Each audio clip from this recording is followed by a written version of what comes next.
Khanna. Thank you, Madam Chair. Thank you, Mr. DeJoy, for being here. I want to see if we can find some common ground to resolve some of the differences. Can you begin by sharing with the American people and this committee the unofficial motto of the Postal Service? No rain nor snow, that sleet nor hail will make our delivery. Yes. It's about service, correct? Not about profit. Do you know how many veterans serve in the Postal Service? About 100,000. Correct. Do you know what percentage of veterans rely on the Postal Service for their prescription medicine? I don't know. It's a high number. It's about 80% of veterans.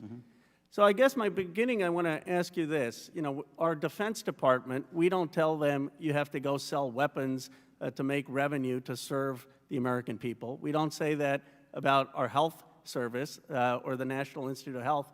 Why should we have a different standard for the Postal Service? Why do you have to go make a profit instead of just serving the American people?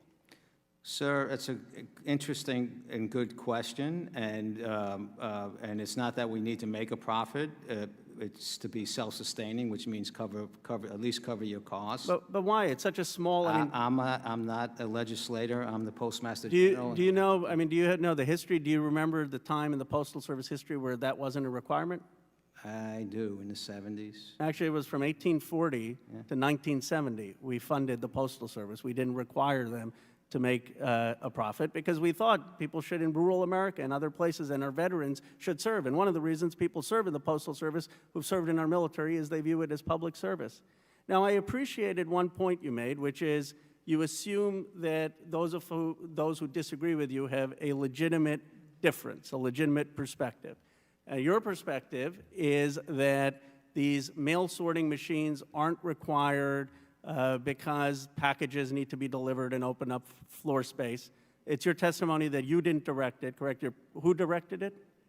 I have not done it best. It came probably through our operation. It's been a long-term initiative. So you don't know who directed it? You don't know who implemented it? Well, there's hundreds of them around the country in different places. It was an initiative within the organization that preceded me. Okay, so your perspective is this is necessary to make efficiency of packages. You understand that there are millions of people in America who have the opposite view, who are concerned that this may slow down the delivery of mail. Do you have any sense of how much it would cost to restore these machines? No, Would it be more than $10 billion? More than what? $10 billion? $10 billion? Yeah, no, right? No. More than $1 billion? It'd be less than $10 billion. Less than $1 billion? I would assume so. Okay, it's so only here's my 700 question. machines. Let's stipulate that you may be right about the efficiency. I disagree with you, but let's just stipulate that. Now, we have Donald Trump, the president, tweeting out yesterday that he's up in the polls. He thinks he's going to win. Nate Silver thinks Biden is going to win. I think everyone in this room can agree on one thing. Whoever wins, the American people should have confidence in that result. So if it cost less than $1 billion, regardless of whether it's efficient or not, what is the harm in just putting those machines back until Election Day just for the peace of mind, for the confidence of the American people? Well, first of all, sir, we've heard all the statistics about the mail and the votes and so forth, right? And we don't need the machines to process the election. But you make a statement about for $1 billion, if we just gave you $1 billion, you're not going to give us $1 billion. So you're going to make a request. You have no way of getting us $1 billion. We haven't been funded in 10 years. You can't pass any legislation. Can't pass any legislation that helps. If I could just finish this point, if we give you the money. Do you see my point? It's a hypothetical. I'm not willing to.